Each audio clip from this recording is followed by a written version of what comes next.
안녕하십니까? 지금부터 KUMC TV 뉴스를 전해드리겠습니다.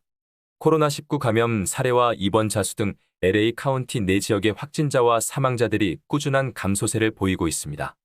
23일 보고된 신규 확진자 수는 총 1,641명, 신규 사망자 수는 13명으로 집계됐습니다. 입원 환자 수는 지난 한 달 동안 꾸준히 감소하면서 23일 575명으로 나타났는데, 이 가운데 중환자 수는 현재 92명만이 병원에 입원 중인 것으로 확인됐습니다. 다보나 기자가 전해드립니다. 23일 LA 카운티 공공보건 당국자들의 말에 따르면 이미 9월 22일에 마스크 지침을 대폭 완화시켰으며 앞으로 추가적인 부분도 완화시킬 것이라고 긍정적인 분석을 내놨습니다. 한편 LA 카운티 공공보건국 바바라 퍼레어 국장은 지난 2년 동안 나타난 겨울철 대확산이 금년 2022년에는 일어나지 않을 것이라고 조심스레 전망했습니다. 또한 퍼레어 국장은 코로나19 사태가 시작되고 세 번째로 맞이하는 올겨울에는 우리에게는 오미크론 변종들에 맞설 수 있는 업그레이드된 백신이 있다고 강조했습니다.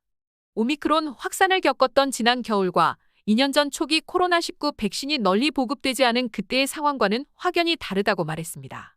보건국 관계자들의 의견을 종합해보면 현재 업데이트된 코로나19 오미크론 부스터샷은 LA 카운티에 널리 보급돼 있어 주민들이 간편하게 접종받을 수 있습니다. 그러나 새로운 변이의 출현으로 상황이 급변할 수 있는 만큼 주민들의 적극적인 백신 접종이 언제나 중요하다고 설명했습니다. 퍼레어 국장은 현재 50만 회 이상의 접종분이 LA 카운티에 이미 도착해 있다며 카운티 보건국, 보건클리닉, 가까운 소매 약국을 찾아 부스터샷을 받을 것을 당부했습니다. 그러나 로이터 통신에 따르면 테워드로스 아드하논 거브러여수스 세계보건기구 WHO 사무총장은 22일 코로나19 팬데믹 종식이 임박하기까지는 아직 멀었다. 우리는 길고 어두운 터널에서 2년 반을 보냈고 이제서야 터널 끝에 빛을 보기 시작했다. 그러나 아직 갈 길은 여전히 멀다고 말했습니다. 이날 회견에 함께 자리한 마리아 반 커크 오브 WHO 기술수석도 국가별 상황이 다르지만 바이러스는 여전히 강력하게 확산하고 있다고 우려했다고 로이터 통신은 보도하고 있습니다. 뉴스는 KUMC TV입니다. 다보나 기자였습니다.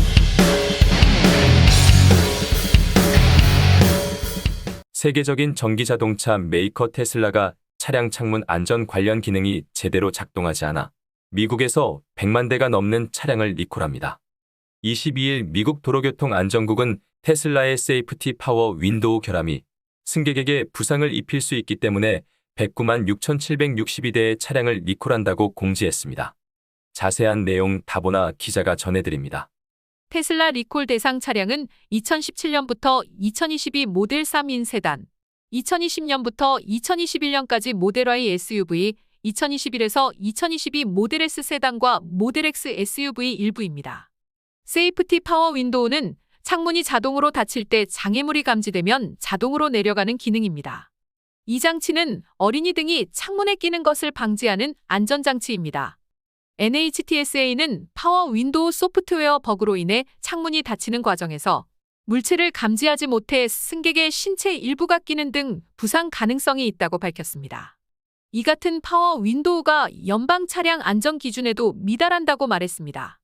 테슬라는 해당 결함을 수정하기 위한 무선 업데이트를 진행할 예정이라고 밝혔습니다. 또 11월 15일까지 리콜 대상 차량 소유주에게 서한을 보내 리콜 사실을 통보한다고 밝혔습니다. 이상 다보나 기자였습니다. 홀러 캐머라 주한미군 사령관이 중국의 대만 침공을 대비한 비상계획을 준비하고 있다고 밝히면서 주한미군은 물론 우리 군의 파병 여부가 관심이 모아지고 있습니다. 대만이 침공당했을 경우 한국 정부 차원의 지원 필요성을 우회적으로 언급했기 때문입니다. 이승주 기자가 전해드립니다. 럭캐머라 사령관의 발언은 지난 19일 한미연구소 ICAS가 주최한 화상 대담에서 발단이 됐습니다. 당시 대담에서 중국의 대만 침공 시 한국의 역할과 미군의 지원 가능성에 대한 질문을 받고 내 역할은 한반도를 수호하고 동북아 평화와 안정을 유지하는 것이라고 전제하면서도 모든 지도자와 사령관은 그 어떤 상황과 관련해서든 비상계획을 세운다고 말했습니다. 현직 주한미군 사령관이 대만 문제와 관련한 대응을 언급한 것은 이번이 처음이어서 대만 유사시 주한미군 동원 가능성을 배제하지 않겠다는 의지를 드러낸 것이라는 해석도 나왔습니다. 특히 유사시 미국 정보와 의회는 한국의 군사적 지원을 바랄 것이라는 지적에 러케머라 사령관은 그 말에 동의하지 않는 것은 아니지만 사람들은 각자 의견을 가질 권리가 있으며 한국인들이 스스로 결정해야 할 것이라고 했습니다. 현재 한미 동맹 차원에서도 대만 문제는 정식 의제화한 상황입니다. 지난해 5월 문재인 당시 대통령과 조 바이든 미국 대통령은 정상회담 공동성명에서 사상 처음으로 대만 문제를 적시했기도 했습니다. 같은 해 12월 열린 한미 안보협의회 SCM 공동성명에도 대만 문제가 언급됐습니다. 하지만 중국이 대만을 공격해도 우리 군의 파병은 쉽지 않습니다. 통상 국방부가 해외에 파병 부대를 보내기 위해선 우선 파병 동의안을 국회에 제출한 다음 국회에서 통과되면 국무회의 의결 후 대통령 재가를 거쳐 최종 결정이 납니다. 헌법 제60조 2항에는 국회는 선전포고 국군의 외국에 파견 또는 외국 군대의 대한민국 영역 안에서의 주류에 대한 동의권을 가진다라고 명시돼 있기 때문입니다.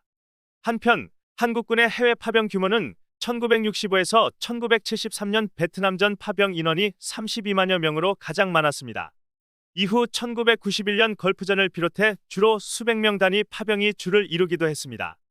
현재 아랍에미리트 UAE 아크 부대, 남수단에서 재건 및 인도적 지원 활동을 펼치는 한빛부대, 소말리아 아덴만 해역에서 선박 호송 임무를 수행하는 청해부대, 레바논 주둔 동명부대가 임무를 수행하고 있습니다. 뉴스는 KUMC TV 뉴스입니다. 이승주 기자였습니다. 북한의 열악한 인권 상황을 보여주는 자료들을 전시할 북한 인권 박물관 건립이 문재인 정부에서 제대로 추진되지 않은 것으로 드러났습니다. 지난 2017년 4월 당시 박근혜 정부 통일부는 5천만 원가량을 들여 북한 인권 박물관 건립 관련 연구 용역을 실행하며 2019년까지 박물관 건립을 목표로 하고 있다고 밝힌 바 있었습니다. 그러나 같은 해 5월 문재인 정부가 들어선 이후부터 관련 예산이 반영되지 않았음이 밝혀졌습니다. 다보나 기자가 전해드립니다. 북한 인권 문제는 북한을 압박할 수단으로 활용할 수 있을 만큼 북한이 예민하게 받아들이는 문제였습니다.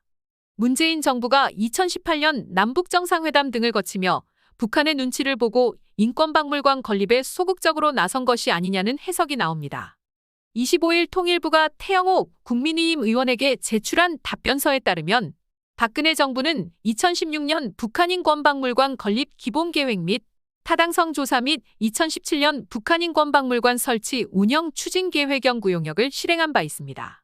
당시 통일부는 연구 용역을 수행과 관련해 4,700만 원을 집행했었다고 합니다. 북한 인권박물관 설치, 운영 추진계획 연구는 2017년 5월 13일부터 10월 16일까지 카톨릭 관동대학교 산학협력단에서 진행했었습니다.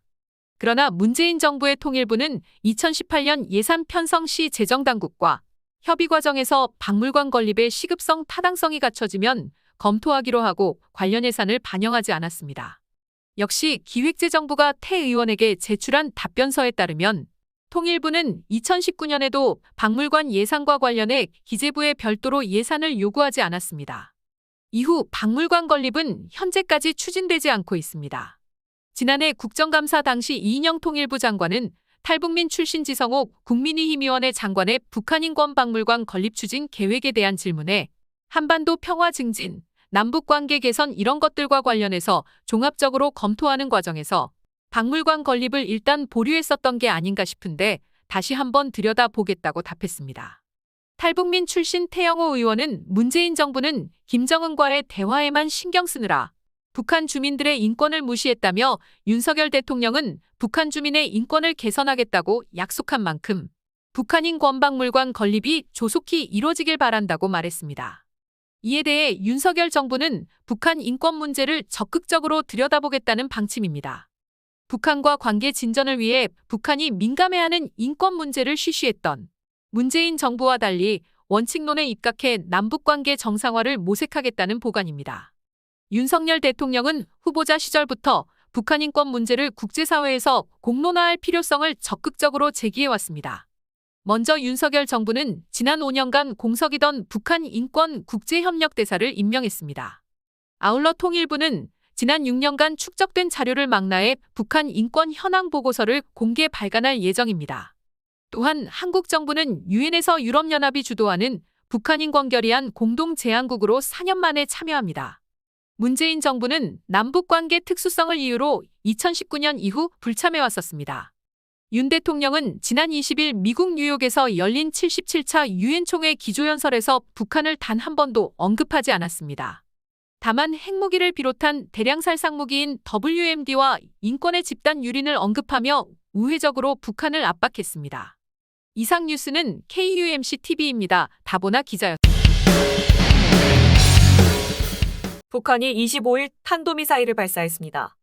탄도미사일 발사 기준으로 지난 6월 5일 단거리 탄도미사일인 SRBM 8발을 한꺼번에 발사한 지 113일 만입니다. 다보나 기자가 전해드립니다. 합참은 이날 오전 우리 군은 6시 53분께 북한이 평안북도 태천 일대에서 동해상으로 발사한 단거리 탄도미사일 한 발을 포착했다고 밝혔습니다. 이어 우리 군은 감시 및 경계를 강화한 가운데 한미 간 긴밀하게 공조하면서 만반의 대비태세를 유지하고 있다고 강조했습니다. 일각에서는 잠수함 발사 탄도미사일 SLBM 발사 가능성을 제기하지만 군 당국은 내륙에서 발사한 탄도미사일로 파악했다는 것입니다. 앞서 우리 군은 북한이 함경남도 신포 인근에서 SLBM 발사를 준비하는 동향을 우리 군이 포착한 것으로 알려졌습니다. 한편 북한은 올해 들어 탄도미사일을 17차례, 순항미사일을 2차례 발사해 군에 포착되고 언론에 공개됐습니다. 그러나 윤석열 정부 출범 이후 미사일 발사로만 보면 5번째입니다. 이상 뉴스는 KUMC-TV입니다. 다보나 기자입니다. 베네수엘라 정부는 자국 내 강력범죄자들을 미국 남부국경으로 보내고 있다고 공화당 의원들이 폭로했습니다. 더구나 베네수엘라 정부는 수감자들을 고의적으로 석방하고 그중에는 강력범죄자들을 미국 남부국경으로 가게 했으며 이로 인해 공화당 하원의원 14명이 국토안보부 장관 알레한드로 마요르카스에게 서한을 보내 진상을 규명하고 있습니다. 다보나 기자가 보도합니다. 마요르카스 장관에게 질문에 대한 답변을 요구하는 공화당 의원의 노력을 주도하고 있는 텍사스 공화당 의원인 트로이 넬스 의원은 9월 22일 서한에서 니콜라스 마두로 베네수엘라 정권의 이러한 결정이 미국을 아주 심각한 위험에 처하게 했다고 말했습니다.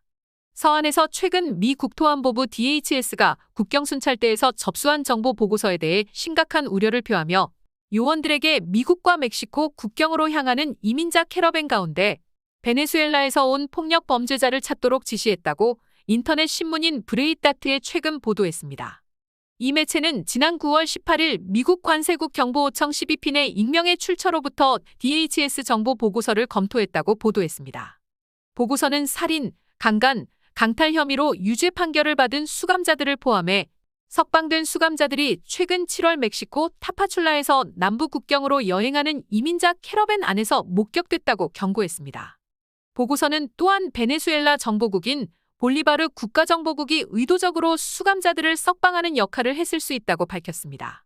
브레이따트가 보고서를 보도한 지 몇 시간 후 넬스 의원은 트위터를 통해 국토안보부로부터 확인을 받았다고 발표했습니다. 넬스 의원은 국토안보부가 베네수엘라가 감옥을 비우고 폭력적인 범죄자들을 우리 남부 국경으로 보낸다는 것을 확인했습니다. 라고 적었습니다. 이러한 사태를 미리 짐작한 트럼프 대통령은 몇 년 전에 우리에게 경고했습니다. 라고 말했습니다. 도널드 트럼프 전 대통령은 2021년에 여러 차례 그러한 경고를 발표한 바 있습니다. 그는 지난주 라디오 쇼 진행자 휴 휴이트와의 인터뷰에서 다른 국가들이 감옥을 미국으로 비우면서 미국이 덤핑 그라운드가 되었다고 말했습니다. 넬스 의원은 나중에 일요일 폭스뉴스 기고자 사라 카터와의 인터뷰에서 브레이따트 보고서에 대해 언급했습니다. 넬스 의원은 이 폭탄 같은 보고서는 우리가 수년간 알고 있던 것을 확인시켜줬다라고 말했습니다. 우리의 적들은 미국이 의미하는 것을 멸시하고 가장 폭력적이고 병든 사람들로 가득 찬 감옥을 비우고 지구를 걷고 그들을 우리의 남쪽 국경으로 보내는 것을 자랑스럽게 생각합니다. 넬스 의원은 덧붙였습니다. 우리의 과로한 국경 순찰대원들은 조 바이든 대통령이 모든 사람에게 이 나라로 아무런 조건 없이 초청할 때만 많은 일을 할 수 있습니다. 라고 현 정부를 비난했습니다. 현재 CBP 데이터에 따르면 2022 회계연도에 남부 국경에 도착하는 이민자의 수는 8월에 200만 명을 넘어섰으며 쿠바, 니카라과, 베네수엘라에서 전례 없는 숫자가 유입되었습니다. 이상 뉴스는 KUMC TV 뉴스입니다의 다보나 기자였습니다. 지난 23일 LA 한인회가 주최한 한인들을 위한 리얼 아이디 신청을 위해 많은 신청자들이 몰려들어 한때 혼잡한 상황을 이루었습니다. 이날 신청서 접수가 시작된 9시 이전부터 LA 한인회관에는 수십여 명의 한인들이 200여 명 이상이 모여 큰 혼잡을 빚기도 했습니다. 이날 방문한 한인들은 LA 한인회의 자원봉사자들의 협조 속에 신청서를 작성한 후 신청서 접수 테이블에 대기 중인 캘리포니아주 차량국 DMV 공무원들에게 준비한 서류 등과 함께 제출했습니다. 이 소식을 이승주 기자가 전해드립니다. 특히 이날 한인 회장 제임스 리 그리고 제프리 사무국장을 비롯한 소속 봉사자들의 영문 신청서 작성에 대한 도움은 큰 도움이 되었다고 신청자들의 칭찬이 자자했습니다. 이날 한인회에서 리얼 아이디 신청서를 접수한 많은 한인들 중에는 LA 한인회의 주 정부기관인 DMV의 공무원들이 나와 민원 업무를 처리한 것에 놀라운 표정들이었습니다. DMV가 이날 LA 한인회의 직원 12명을 파견해 리얼 아이디 신청을 접수하게 된 것은 LA 한인회와 미겔 산티아고 주 하원의원실에 적극적인 숨은 노력이 있었다고 전해집니다. 특히 한인타운을 관할하는 미겔 산티아고 주 하원의원 사무실에서도 보좌관 5명을 파견해 안내 업무 등을 도왔습니다. 이날 행사장을 방문한 미겔 산티아고 주 하원의원은 리얼 아이디 시행일이 내년 5월로 다가오고 있지만 아직도 3분의 2의 가주민들이 신청하지 않았다면서 앞으로 한인들도 언어의 장벽을 느끼지 않고 서비스를 받을 수 있도록 계속 지원할 것이라고 강조했습니다. 이날 신청서를 제출하기 위해 온 한 신청자는 영어로 예약을 하기도 어렵고 몇 시간씩 기다리기 일수인 업무를 주 정부기관인 DMV 공무원들을 우리 타운까지 초청해 신청 업무를 이렇게 즉시 처리할 수 있도록 해준 한인회 임직원들에게 감사를 드린다는 소감을 전했습니다. 이상 뉴스는 KUMC TV 뉴스입니다. 이승주였습니다. 이상 KMC 뉴스를 마칩니다. 여러분들의 구독과 좋아요를 눌러주심으로 저희들의 뉴스 제작에 큰 힘이 되어주십니다. 많은 협조를 바라겠습니다. 감사합니다. 안녕히 계십시오.